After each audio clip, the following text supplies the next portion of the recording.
أعوذ بالله من الشيطان الرجيم. بسم الله الرحمن الرحيم. تبارك الذي بيده الملك وهو على كل شيء قدير. الذي خلق الموت والحياة ليبلوكم أيكم أحسن عملا وهو العزيز الغفور. الذي خلق 7 سماوات طباقا ما ترى في خلق الرحمن من تفاوت فارجع البصر هل ترى من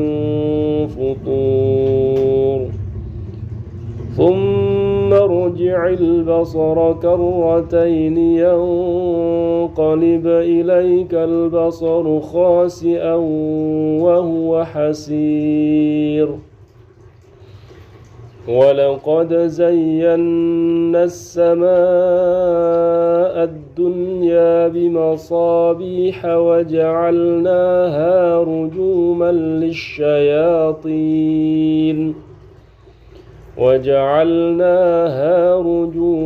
للشياطين وأعتدنا لهم عذاب السعير.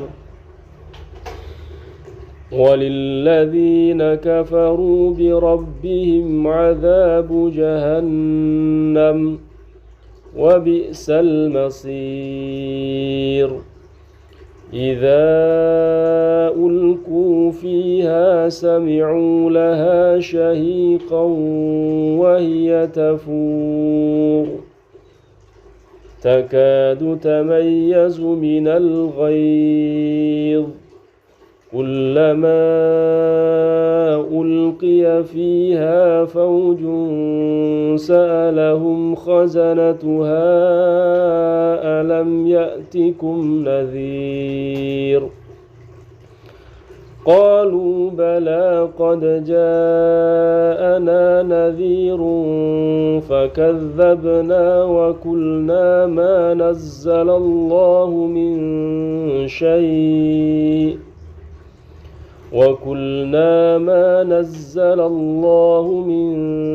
شيء إن أنتم إلا في ضلال كبير. وقالوا لو كنا نسمع أو نعقل ما كنا في أصحاب السعير. فاعترفوا بذنبهم فسحقا لأصحاب السعير. إن الذين يخشون ربهم بالغيب لهم مغفرة وأجر كبير. وأسروا قولكم أو اجهروا به إنه عليم بذات الصدور. ألا يعلم من خلق وهو اللطيف الخبير. هو الذي جعل لكم الأرض ذلولا فامشوا في مناكبها وكلوا من رزقه وإليه النشور. أأمنتم من في السماء أن يخسف بكم الأرض فإذا هي تمور أم أمنتم من في السماء أن يرسل عليكم حاصبا فستعلمون كيف نذير. ولقد كذب الذين من قبلهم فكيف كان نكير.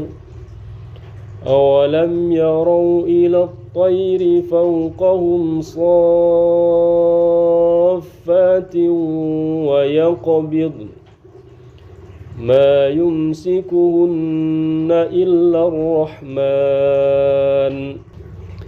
إنه بكل شيء بصير أمن هذا الذي هو جند لكم ينصركم من دون الرحمن إن الكافرون إلا في غرور أمن هذا الذي يرزقكم إن أمسك رزقه بل لجوا في عتو ونفور أفمن يمشي مكبا على وجهه أهدى أمن يمشي سويا على صراط مستقيم قل هو الذي أنشأكم وجعل لكم السمع والأبصار والأفئدة قليلا ما تشكرون قل هو الذي ذرأكم في الأرض وإليه تحشرون ويقولون متى هذا الوعد إن كنتم صادقين قل إنما العلم عند الله وإنما أنا نذير مبين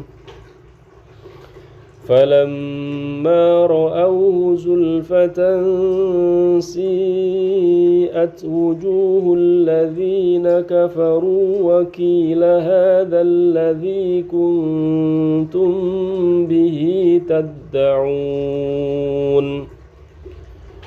قل أرأيتم إن أهلكني الله ومن معي أو رحمنا فمن يجير الكافرين من عذاب أليم قل هو الرحمن آمنا به وعليه توكلنا فستعلمون من هو في ضلال مبين قل أرأيتم إن أصبح ماؤكم غورا فمن يأتيكم بماء معين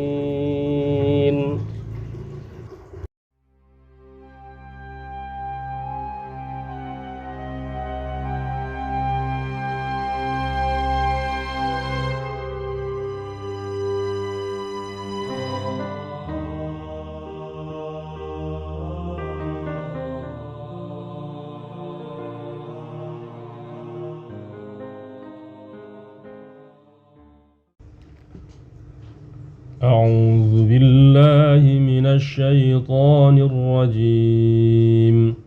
بسم الله الرحمن الرحيم الحمد لله الذي أنزل على عبده الكتاب ولم يجعل له عوجا قيما لينذر بأسا شديدا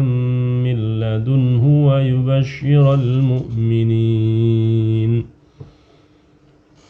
ويبشر المؤمنين الذين يعملون الصالحات أن لهم أجرا حسنا ماكثين فيه أبدا وينذر الذين قالوا اتخذ الله ولدا ما لهم به من علم ولا لآبائهم كبر كبرت كلمة تخرج من أفواههم إن يقولون إلا كذبا فلعلك باخع نفسك على آثارهم إن لم يؤمنوا بهذا الحديث أسفا إنا جعلنا ما على الأرض زينة لها لنبلوهم أيهم أحسن عملا وإنا لجاعلون ما عليها صعيدا جرزا أم حسبت أن أصحاب الكهف والرقيم كانوا من آياتنا عجبا إذ أوى الفتية إلى الكهف فقالوا ربنا آتنا من لدنك رحمة وهيئ لنا من أمرنا رشدا فضربنا على آذانهم في الكهف سنين عددا ثم بعثناهم لنعلم أي الحزبين أحصى لما لبثوا أمدا نحن نقص عليك نبأهم بالحق إنهم فتية آمنوا بربهم وزدناهم هدى وربطنا على قلوبهم إذ قاموا فقالوا ربنا رب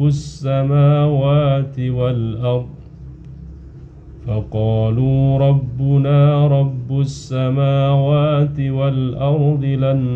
ندعو من دونه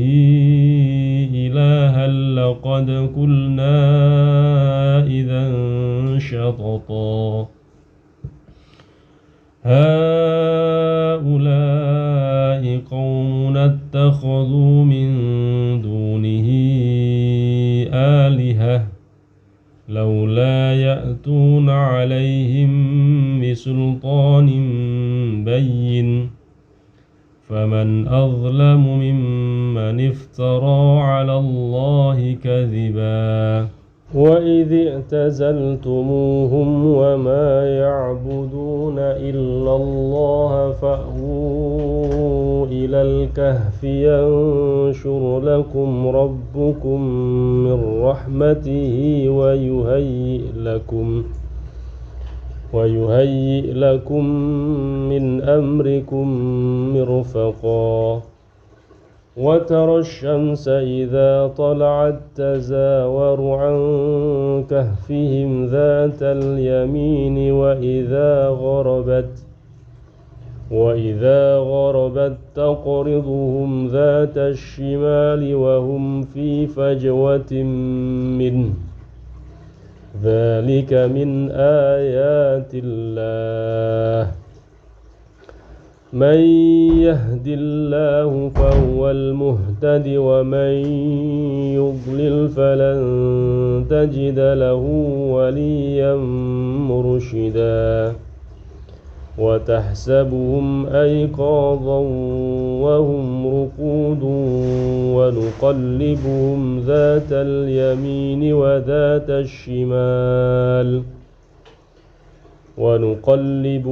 ذات اليمين وذات الشمال وكلبهم باسط ذراعيه بالوصيد لو اطلعت عليهم لوليت منهم فرارا ولملئت منهم رعبا وكذلك بعثناهم ليتساءلوا بينهم قال قائل منهم كم لبثتم قالوا لبثنا يوما أو بعض يوم قالوا ربكم أعلم بما لبثتم فابعثوا أحدكم بورككم هذه إلى المدينة فلينظر أيها أزكى طعاما فليأتكم برزق منه وليتلطف ولا يشعرن بكم أحدا إنهم إن يظهروا عليكم يرجموكم أو يعيدوكم في ملتهم ولن تفلحوا إذا أبدا وكذلك أعثرنا عليهم ليعلموا أن وعد الله حق وأن الساعة لا ريب فيها إذ يتنازعون بينهم أمرهم فقالوا ابنوا عليهم بنيانا ربهم أعلم بهم قال الذين غلبوا على أمرهم لنتخذن عليهم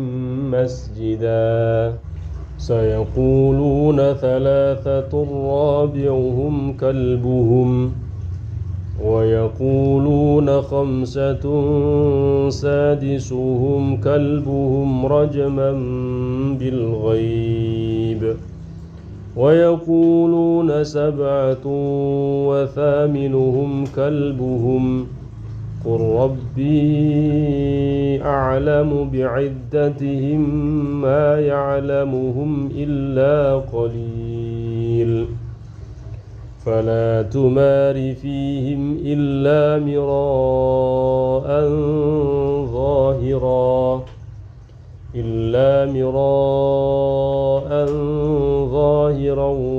ولا تستفت فيهم منهم أحدا ولا تقولن لشيء إني فاعل ذلك غدا إلا أن يشاء الله واذكر ربك إذا نسيت وقل عسى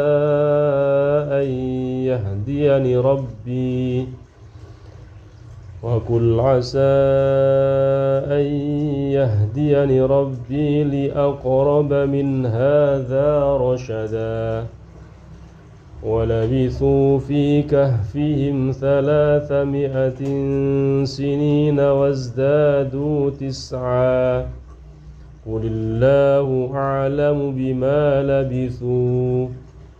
له غيب السماوات والأرض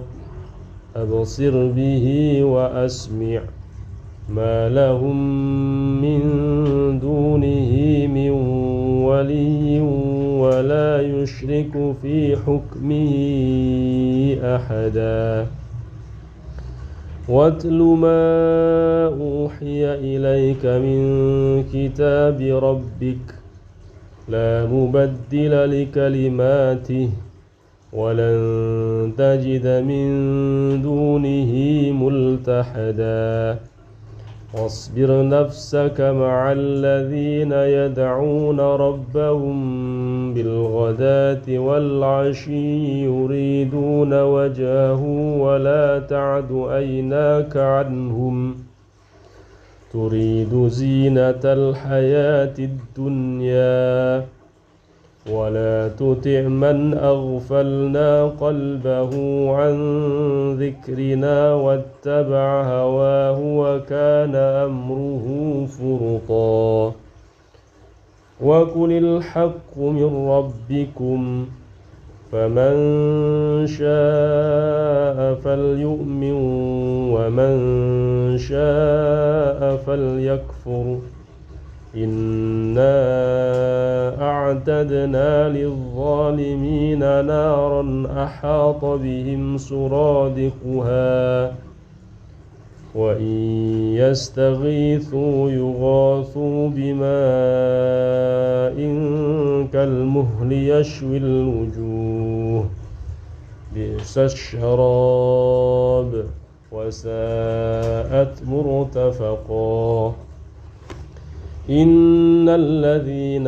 آمنوا وعملوا الصالحات إنا لا نضيع أجر من أحسن عملا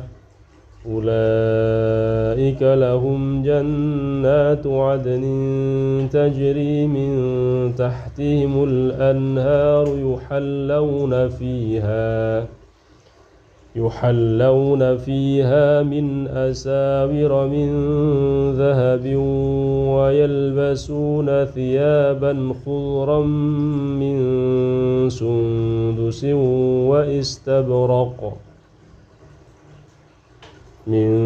سندس واستبرق متكئين فيها على الأرائك نعم الثواب وحسنت مرتفقا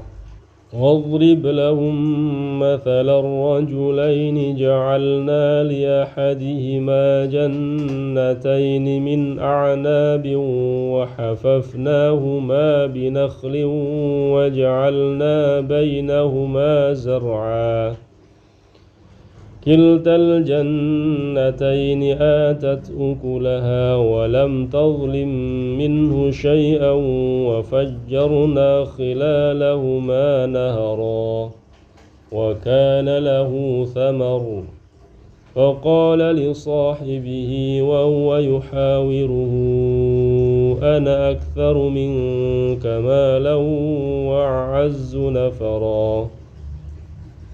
ودخل جنته وهو ظالم لنفسه قال ما أظن أن تبيد هذه أبدا وما أظن الساعة قائمة ولئن رددت إلى ربي لأجدن خيرا منها منقلبا قال له صاحبه وهو يحاوره أكفرت بالذي خلقك من تراب ثم من نطفة ثم سواك رجلا لكن هو الله ربي ولا أشرك بربي أحدا ولولا إذ دخلت جنتك قلت ما شاء الله لا قوة إلا بالله إن ترني أنا أقل منك مالا وولدا فعسى ربي أن يؤتيني خيرا من جنتك ويرسل عليها حسبانا من السماء فتصبح صعيدا زلقا أو يصبح ماؤها غورا فلن تستطيع له طلبا وأحيط بثمره فأصبح يقلب كفيه على ما أنفق فيها وهي خاوية على عروشها ويقول يا ليتني لم أشرك بربي أحدا ولم تكن له فئة ينصرونه من دون الله وما كان منتصرا هنالك الولاية لله الحق هو خير ثوابا وخير عقبا واضرب لهم مثل الحياة الدنيا كماء إن أنزلناه من السماء فاختلط به نبات الأرض فأصبح هشيما تذروه الرياح وكان الله على كل شيء مقتدرا. المال والبنون زينة الحياة الدنيا، والباقيات الصالحات خير عند ربك ثوابا وخير أملا. ويوم نسير الجبال وترى الأرض بارزة وحشرناهم فلم نغادر منهم أحدا وعرضوا على ربك صفا لقد جئتمونا كما خلقناكم أول مرة بل زعمتم أن لن نجعل لكم موعدا. ووضع الكتاب فترى المجرمين مشفقين مما فيه ويقولون يا ويلتنا ما لهذا الكتاب لا يغادر صغيرة ولا كبيرة إلا أحصاها ووجدوا ما عملوا حاضرا ولا يظلم ربك أحدا. وإذ قلنا للملائكة اسجدوا لآدم فسجدوا إلا إبليس كان من الجن ففسق عن أمر ربه أفتتخذونه وذريته أولياء من دوني وهم لكم عدو بئس للظالمين بدلا. ما أشهدتم خلق السماوات والأرض ولا خلق أنفسهم وما كنت متخذ المضلين عددا. ويوم يقول نادوا شركائي الذين زعمتم فدعوهم فلم يستجيبوا لهم وجعلنا بينهم موبقا. ورأى المجرمون النار فظنوا أنهم مواقعوها ولم يجدوا عنها مصرفا. ولقد صرفنا في هذا القرآن للناس من كل مثل وكان الإنسان أكثر شيء جدلا. وما منع الناس أن يؤمنوا إذ جاءهم الهدى ويستغفروا ربهم إلا أن تأتيهم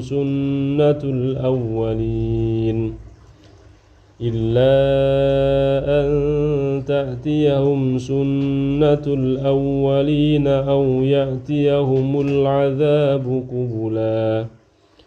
وما نرسل المرسلين إلا مبشرين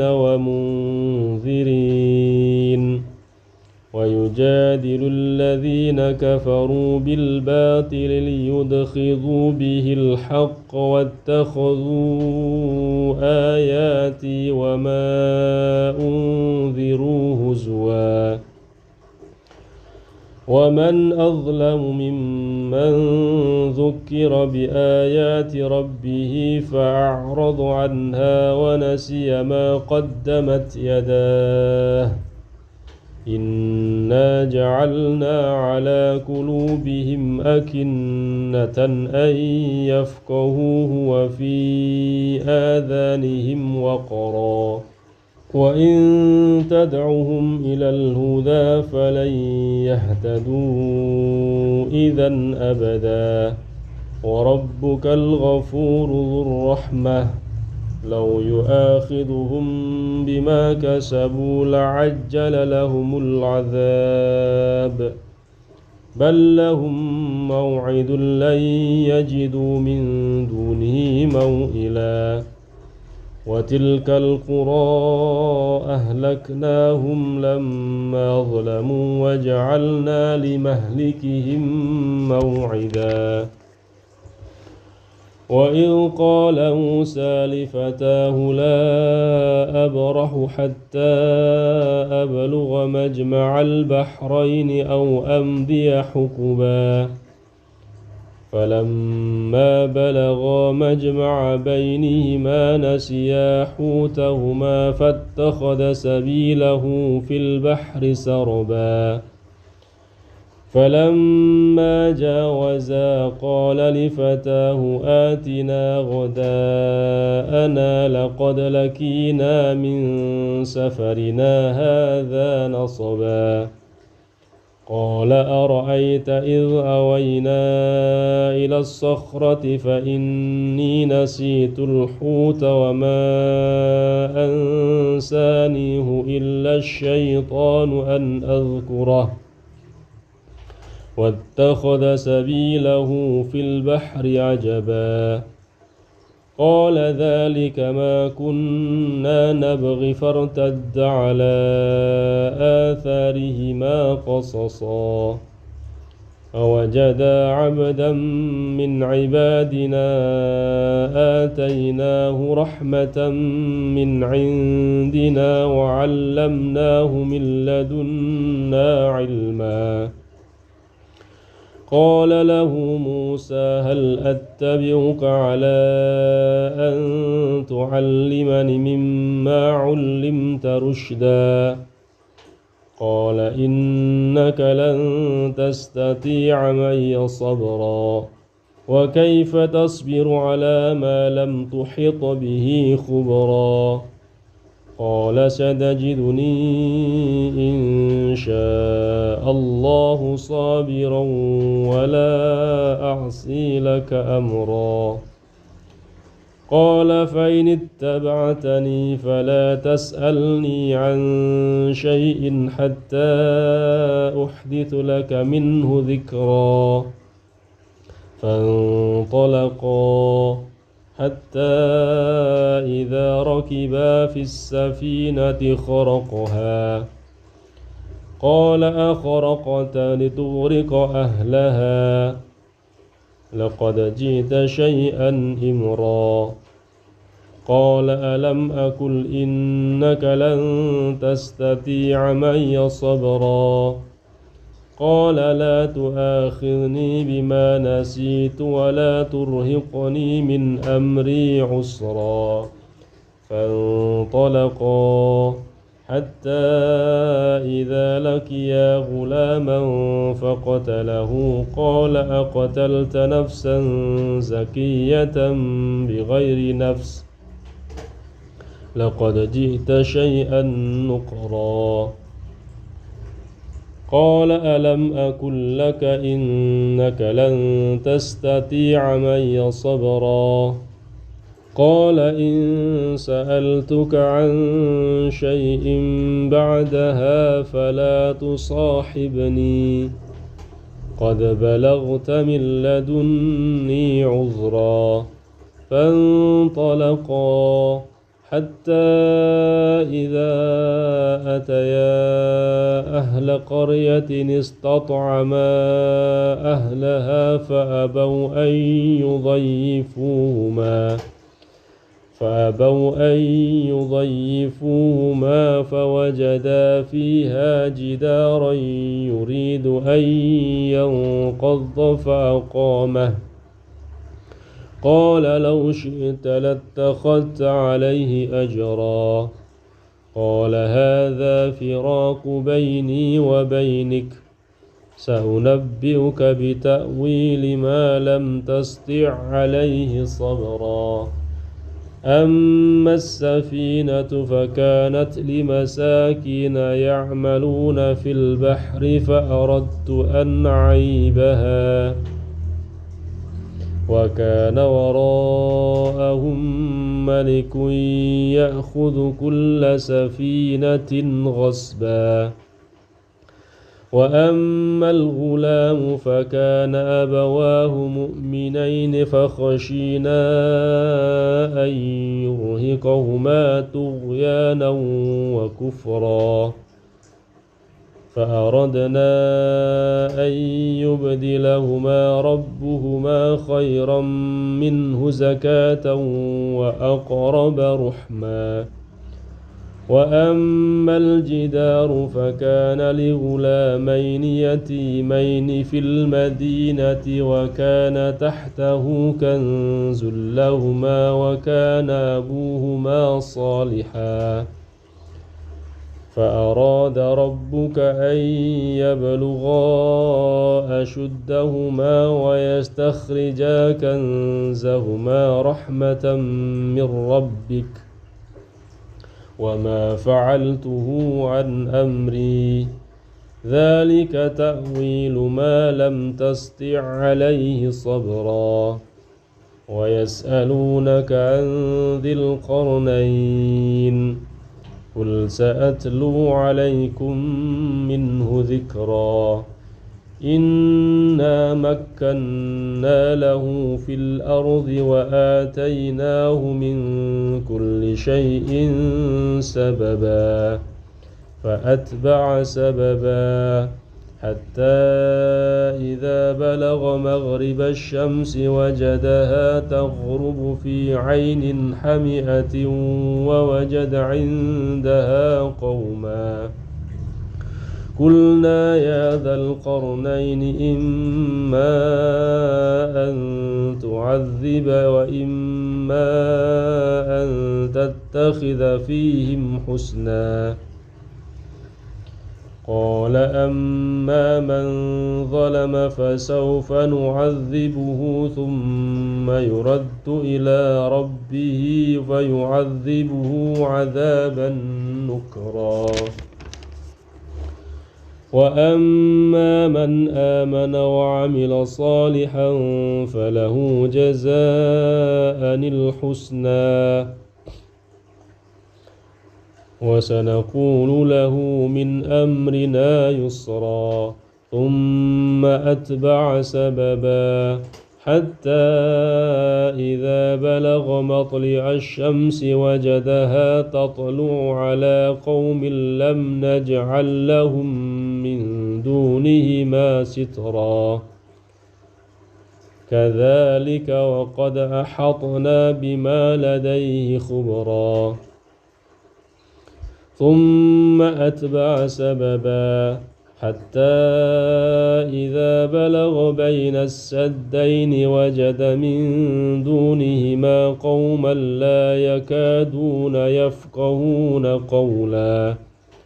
قالوا يا ذا القرنين إن يأجوج ومأجوج مفسدون في الأرض فهل نجعل لك خرجا على أن تجعل بيننا وبينهم سدا قال ما مكني فيه ربي خير فاعينوني بقوة أجعل بينكم وبينهم ردما آتوني زبر الحديد حتى إذا ساوى بين الصدفين قال انفخوا حتى إذا جعله نارا قال آتوني أفرغ عليه قطرا فما استطاعوا أن يظهروه وما استطاعوا له نقبا قال هذا رحمة من ربي فإذا جاء وعد ربي جعله دكا وكان وعد ربي حقا وتركنا بعضهم يومئذ يموج في بعض ونفخ في الصور فجمعناهم جمعا وعرضنا جهنم يومئذ للكافرين عرضا الذين كانت أعينهم في غطاء عن ذكري وكانوا لا يستطيعون سمعا أفحسب الذين كفروا أن يتخذوا عبادي من دوني أولياء إنا أعددنا جهنم للكافرين نزلا قل هل ننبئكم بالأخسرين أعمالا الذين ضل سعيهم في الحياة الدنيا وهم يحسنون أنهم يحسنون صنعا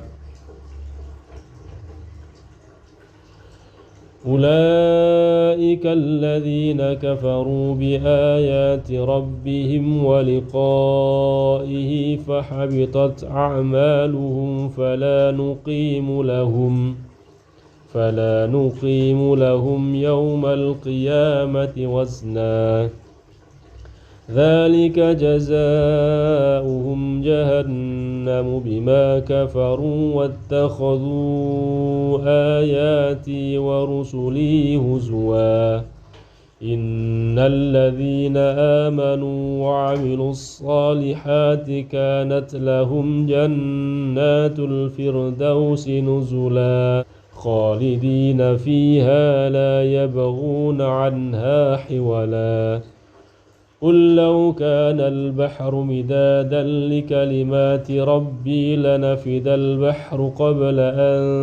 تنفد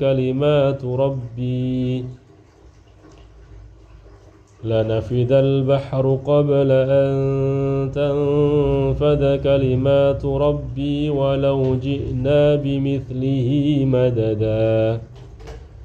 قل إنما أنا بشر مثلكم يوحى إلي أنما إلهكم إله واحد فمن كان يرجو لقاء ربه فليعمل عملا صالحا ولا يشرك بعبادة ربه أحدا.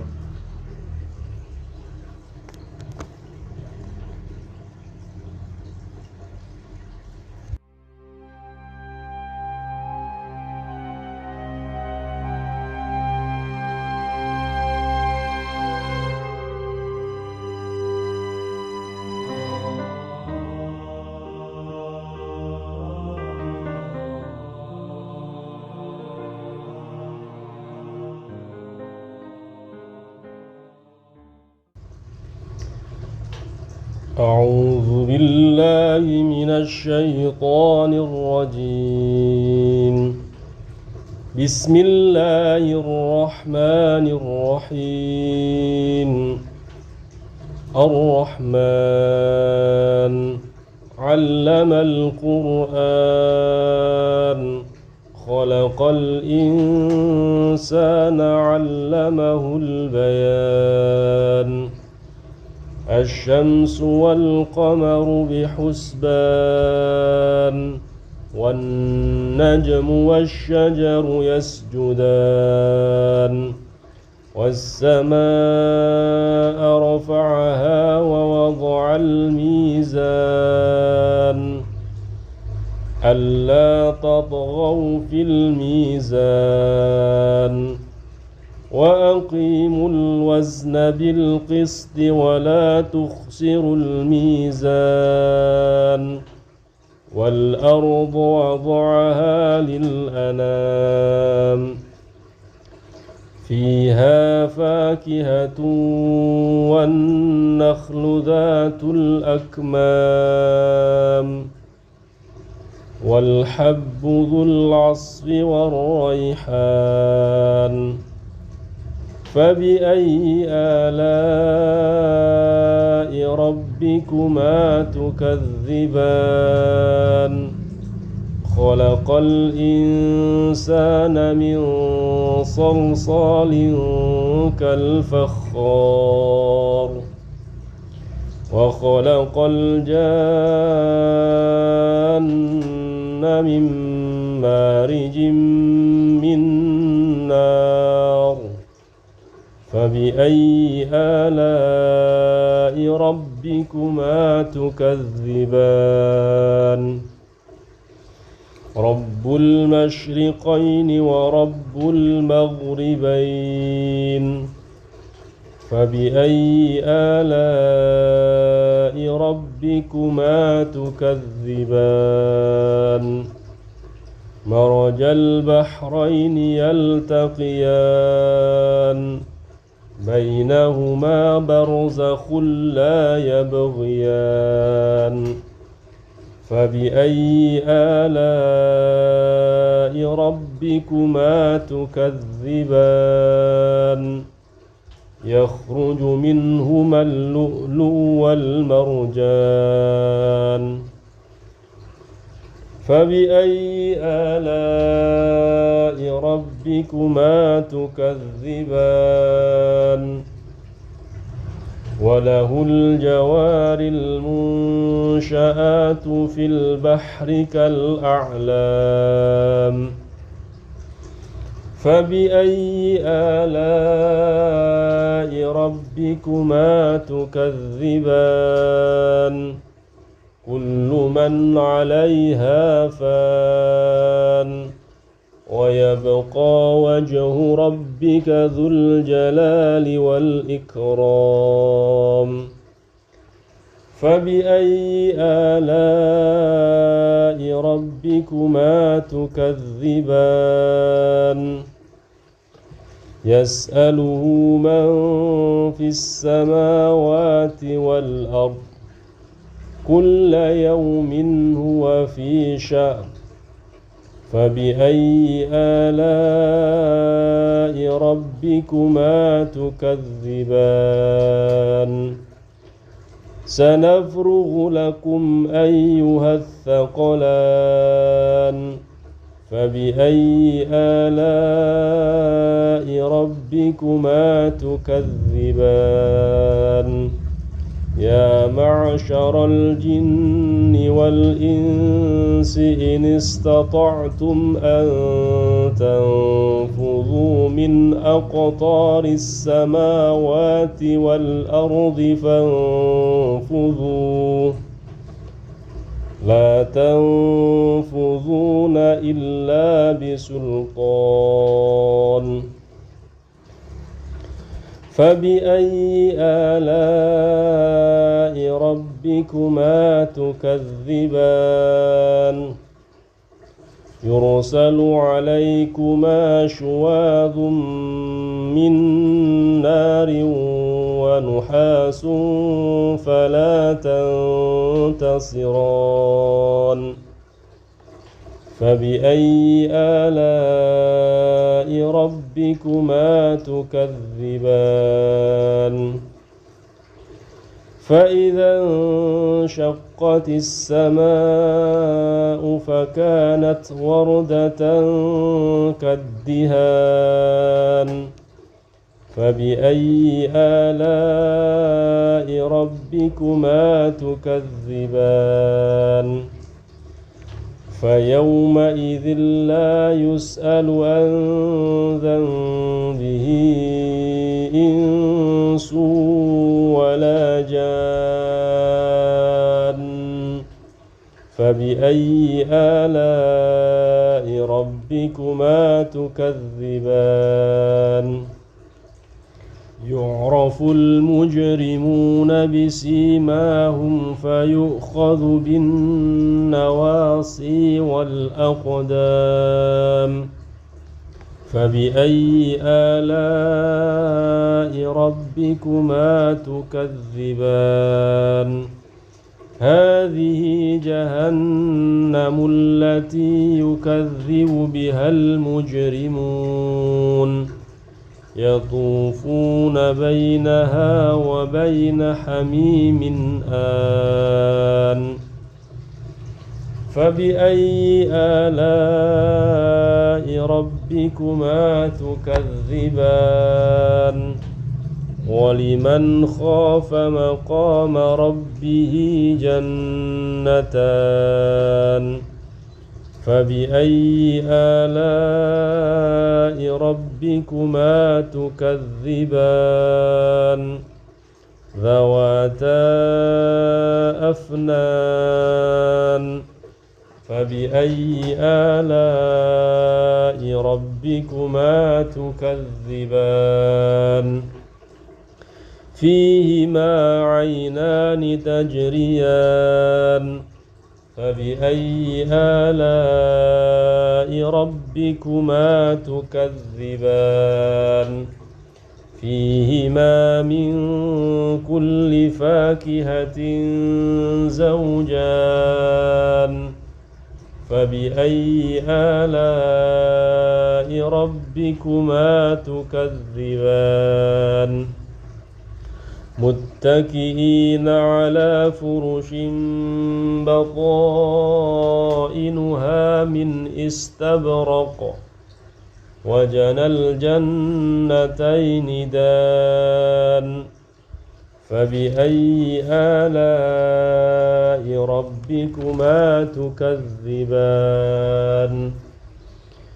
فيهن قاصرات الطرف لم يطمثهن إنس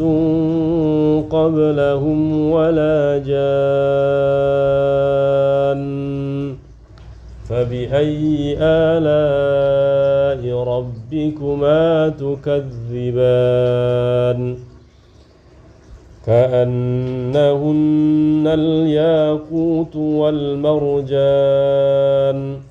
فبأي آلاء ربكما تكذبان هل جزاء الإحسان إلا الإحسان فبأي آلاء ربكما تكذبان ومن دونهما جنتان فبأي آلاء ربكما تكذبان